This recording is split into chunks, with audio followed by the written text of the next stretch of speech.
জান্নাতের সংবাদ পেয়েছেন কয়জন সাহাবী? বলুন কয়জন? এর মধ্যে একজন ছিলেন তালহা। একজন কে ছিলেন বলেন? তালহা। 4 খলিফা তো আছেই, এরপর আরো 6 জন। এর মধ্যে 6 জনের মধ্যে একজন কে? তালহা। সেই তালহা মদিনার মসজিদে ফজর নামাজ পড়তে আসতেন। কিসের নামাজ? ফজর নামাজ। ওই সাহাবী করতেন কি, তালহা রাদিয়াল্লাহু তাআলা আনহু, তিনি ফজর নামাজ পড়েই, ফরজটা পড়েই তিনি মারতেন দৌড়। নবী যেটা কয়েকদিন লক্ষ্য করলেন, লক্ষ্য করেই একদিন হঠাৎ করে পিছন থেকে ডাক দিচ্ছেন, তালহা এদিকে আসো। আমি কি তোমাকে কষ্ট দিয়েছি? না।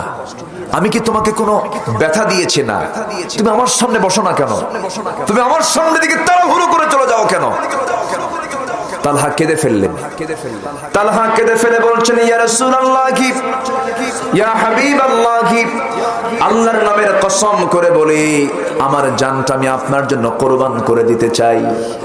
আমি আপনাকে আমার জীবনের চাইতে বেশি ভালোবাসি, আমি আপনাকে বেশি মহব্বত করি, কিন্তু আমি নামাজটা ফরজ পড়ে আমি দৌড় মারার কারণ হলো আমি সুন্নাত আল আযকারু বা'দা সালাহ, নামাজের পরে জিকির আজগারগুলো আমি করি না। এই জন্য আল্লাহর কসম করে বলি, আমার পরনে যে চাদরটা দেখতেছেন, এই চাদর ছাড়া বিকল্প কোনো কাপড় আমার বাড়িতে নাই।